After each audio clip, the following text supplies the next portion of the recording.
So friends, आज अपने इस वीडियो में बात करने वाले वर्नेलाइजेशन यानी बसंतीकरण होता क्या है। तो सबसे पहले डायग्राम के द्वारा मैं आपको बताने की कोशिश करूंगा। जैसे अपन एग्जाम्पल के रूप में ले लेते हैं, ये कोई प्लांट है, ठीक है। क्या है? ये कोई प्लांट है।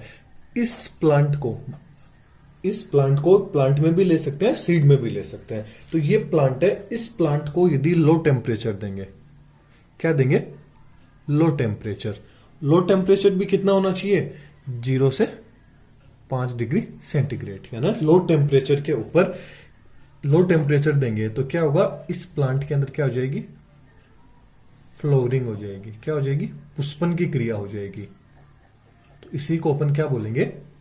वसंतीकरण बोला जाता है। ये तो मैंने बता दिया डायग्राम के रूप में। अब बात आ जाती है थ्योरी के रूप में कि थ्योरी के रूप में आप इसको कैसे बताएंगे। तो किसी भी प्लांट को, नोट कीजिएगा, किसी भी प्लांट को लो टेम्परेचर पर ट्रीट करेंगे ताकि उसकी क्या हो? वृद्धि अच्छी हो और उसमें पुष्पन की जो क्रिया है, पुष्प वो भी अच्छे लगे हो। उसी क्रिया को क्या बोलते हैं? वसंतीकरण, है ना, वर्नेलाइजेशन बोला जाता है। तो वर्नेलाइजेशन किसको बोला जाता है? कोई भी प्लांट है ना, किसी भी प्लांट को, है ना, कोई भी प्लांट है, उस प्लांट को किस पे? लो टेम्परेचर पर ट्रीट करेंगे, है ना। लो टेम्परेचर भी कितना होना चाहिए? अभी बात की थी 0 से 5 डिग्री। नॉर्मली माना जाता है 4 डिग्री माना जाता है, लेकिन एवरेज आ जाता है 0 से 5 डिग्री के ऊपर दिया जाए। ट्रीट करेंगे। क्या करेंगे? ट्रीट। ताकि इसके अंदर क्या होगी? ताकि उस प्लांट की क्या हो? ताकि उस प्लांट की क्या हो? ग्रोथ, यानी वृद्धि, और उसकी जो पुष्पन की क्रिया है ना, फ्लोरिंग की क्रिया है ना, उसमें पुष्पन है ना, फ्लोरिंग एंड वृद्धि उसकी क्या हो? अच्छी हो। उसी को क्या बोलेंगे? वसंतीकरण, है ना, वर्नेलाइजेशन बोला जाता है। अब जो वर्नेलाइजेशन जो वर्ड है ना, वर्नेलाइजेशन जो शब्द है, वो शब्द किसने दिया ना, वर्ड किसने दिया? तो वर्नेलाइजेशन जो वर्ड है वो क्लिपार्ट ने दिया था। किसने दिया था? क्लिपार्ट। और जो वर्नेलाइजेशन है, इस वर्नेलाइजेशन की जो स्टडी है, इसका जो अध्ययन है, वो स्टडी, है ना, इसकी जो स्टडी है, इसका जो अध्ययन है, वो अध्ययन सबसे पहले किसने किया? लाइसेन को। किसने किया? लाइसेन को। किसने किया? लाइसेनको ने किया। इन्होंने किसके ऊपर किया? चावल के ऊपर। क्या ले लिया? जो चावल है ना, राइस है। अब क्या किया इसकी? देखते हैं कि इन्होंने जो राइस है ना, राइस की जो 2 वैरायटी ली, है ना, 2 किस्म ली। कौन कौन सी वैरायटी ली? एक तो ली विंटर वैरायटी, एंड और कौन सी ले ली? Spring variety. कितनी किस्म ली? 2, विंटर एंड स्प्रिंग ली। अब क्या होगा? जो विंटर वैरायटी के जो सीड होंगे, या ना, यदि विंटर वैरायटी है और विंटर वैरायटी के यदि सीड को, यदि अपन को उन सीड के अंदर फ्लोरिंग, जो फ्लोवर है उसके, वो प्रोड्यूस कराना है, तो क्या करेंगे? उसको लो टेम्परेचर देंगे। तो उससे क्या होगा? मतलब नॉर्मली बिना लो टेम्परेचर दिए हुए विंटर के अंदर जो भी सीड ग्रो उगाएंगे, ठीक है, तो उनका जो फ्लोरिंग होगा, उनके जो फ्लोरिंग की क्रिया होगी, वो क्या होगी? समर के अंदर जाके अपन को उसका प्रोडक्ट मिल जाएगा। लेकिन जब विंटर के ही जो सीड है, उनको अब यदि अपन वसंती, है ना, वर्नेलाइज कर ले, है ना, लो टेम्परेचर के ऊपर उनको वर्नेलाइज कितने 0 से 5 डिग्री पर उनको वर्नेलाइज कर लेंगे, तो वो अपन को समर की जगह कब मिल जाएंगे? स्प्रिंग में ही मिल जाएंगे। मतलब जो टाइम पीरियड है वो टाइम कम लगता है। मतलब किसी भी प्लांट को ग्रो कराने के अंदर, जो भी उसके प्रोडक्ट है वो लेने के अंदर, प्लांट से उसका टाइम कम लगता है। उस क्रिया को ही क्या बोलते हैं? वर्नेलाइजेशन। वो क्रिया किसके अंदर आती है? वर्नेलाइजेशन के अंदर। जैसे कि कोई विंटर है ना, विंटर का कोई सीड है ना, विंटर के अंदर कोई सीड है, उसको ग्रो कराया, तो उसकी जो फ्लोवरिंग होगी, उसके जो फ्लोवर है, तो अपन को कब मिलेंगे? समर के अंदर।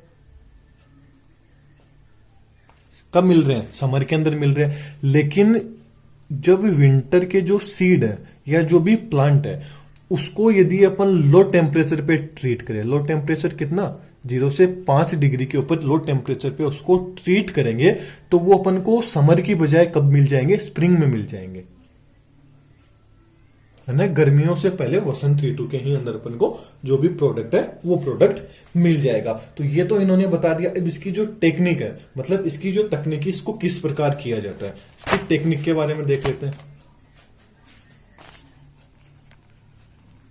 कि इसकी जो टेक्निक क्या है, इसको, इस प्रोसेस को, तो अपन को सबसे पहले क्या करते हैं, जो सीड होता है मतलब जो बीज है, उस बीज को क्या करेंगे, उसको भिगो देंगे।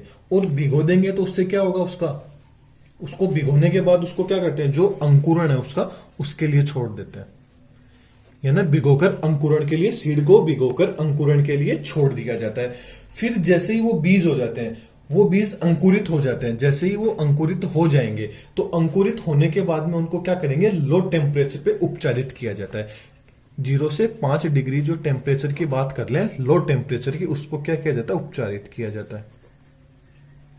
लो टेम्परेचर पे क्या किया जाता है, इन बीजों को उपचारित किया जाता है। अब लेकिन एक चीज हमेशा ध्यान रखिएगा कि जो शीत उपचार है, मतलब लो टेम्परेचर पे जो उपचार कर रहे हैं, वो समय होता है, वो सीड यानी कितना समय लगेगा उसको उपचारित होने में, तो वो क्या होता है, हर स्पीसीज और हर किस्म होती है, उसके अनुसार उनका जो टाइम पीरियड होता है वो अलग हो सकता है। जैसे कुछ के अंदर तो अंकुरण है वो 5, मतलब शीत उपचार की जो क्रिया है वो कितने, आधे घंटे में हो जाए, 5 घंटे में हो जाए, 1 हफ्ता भी लग जाए, वो उनका टाइम पीरियड अलग अलग होता है। अब क्या होता है, जैसे इसका शीत उपचार हो जाता है ना, प्लांट को जब अपन भूमि के अंदर ग्रो कराने के लिए छोड़ देंगे, और शीत उपचार के बाद में जो लीफ होंगे, उन लीफ के अंदर हार्मोन के जैसे कुछ पदार्थ देखने को मिलता है।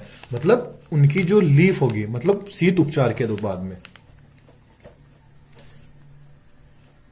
कि शीत उपचार जब अपन करा देंगे तो शीत उपचार के बाद में जो उसकी जो पत्तियां हैं प्लांट की, उस प्लांट की जो पत्तियां होंगी, उन पत्तियों के अंदर कुछ हार्मोन जैसे, मतलब कुछ हार्मोन जैसे कुछ पदार्थ होते हैं, वो पदार्थ बनते हैं। वो पदार्थ बनेंगे, वो ही पदार्थ उसको क्या करेंगे, जो वसंतीकरण की जो क्रिया है ना, जो पत्तियों के अंदर जो पदार्थ बन रहे हैं ना, पत्तियों के अंदर जो पदार्थ बनेंगे, वो पदार्थ कौन से होंगे, उनके नाम बताऊंगा मैं। जो भी पदार्थ बनेंगे वो पदार्थ ही किसको नियंत्रित करेंगे, वर्नेलाइजेशन को, है ना, वसंतीकरण को क्या करेंगे, नियंत्रण करेंगे। कौन करेंगे, ये पदार्थ करेंगे। वो पदार्थ कौन कौन से होते हैं, 2 पदार्थ माना जाता है कि 2 पदार्थ होते हैं। एक तो होता है वर्नेलिन, एक तो क्या होता है वर्नेलिन, और एक होता है फ्लोरीजन। एक होता है वर्नेलिन और एक होता है फ्लोरीजन। अब इनका काम क्या होता है, इनका काम होता है कि ये क्या करते हैं, दोनों हार्मोन जो पुष्पन की क्रिया होती है ना, फ्लोरिंग की क्रिया होती है, वो इन्हीं के द्वारा, मतलब ये जो कहते हैं, ये जो वर्नेलिन और जो फ्लोरेजिन है, ये दोनों क्या करते हैं, पुष्पन की क्रिया शुरू करते हैं। क्या करते हैं, पुष्पन की क्रिया के अंदर, कि प्लांट के अंदर जो पुष्पन की क्रिया होती है उसको क्या करते हैं, रेगुलेटरी, मतलब उसको शुरू करते हैं, उस क्रिया को सरकू करते हैं। लेकिन ये जो हार्मोन है, इनको अभी तक काल्पनिक माना जाता है, मतलब कहां से भी इनको प्राप्त नहीं किया जा सकता है। बस माना जाता है कि वर्नेलिन और फ्लोरीजन होते हैं, वही वसंतीकरण की क्रिया को क्या करते हैं, नियंत्रित करते हैं। ये इंपॉर्टेंट चीज है। अब बात आ जाती है कि डिवर्नेलाइजेशन क्या होता है ना, विवसंतीकरण होता है। तो ये विवसंतीकरण क्या होता है, विवसंतीकरण, डिवर्नेलाइजेशन होता क्या है, तो विवसंतीकरण होता है जो वसंतीकृत जो बीज होते हैं, मतलब जिन बीजों को अपने वसंतीकृत किया था ना, शीत उपचार दिया था, कितने के ऊपर, 0 से 5 डिग्री के ऊपर जिन बीजों को अपने वसंतीकरण किया था, उनको यदि अपन हाई टेम्परेचर दे दे, इन सीड को, मतलब ये जो सीड थे जिनको अपन ने 0 से 5 डिग्री दी थी, इनको यदि अपन फिर से हाई टेम्परेचर दे दे, क्या दे दे, हाई टेम्परेचर, मतलब लो टेम्परेचर तो किसी बीज को क्या दे देंगे, लो टेम्परेचर दे देंगे, तो क्या हो जाएगा, उसका वसंतीकरण हो जाएगा। लेकिन उन्हीं बीजों को यदि अपन वापस से हाई टेम्परेचर दे देते हैं, है ना, हाई टेम्परेचर से उपचारित करेंगे, तो उसको अपन क्या बोलते हैं, विवसंतीकरण बोला जाता है। लेकिन हाई टेम्परेचर के बाद में अपन यदि वापस इनको लो टेम्परेचर दे देते हैं, तो इनका वापस क्या हो जाएगा, वर्नेलाइजेशन, है ना, वसंतीकरण हो जाएगा। तो ये थी एक छोटी सी वीडियो, पसंद आई है लाइक शेयर कमेंट सब्सक्राइब जरूर कीजिएगा फ्रेंड्स। नेक्स्ट वीडियो में फिर मिलेंगे।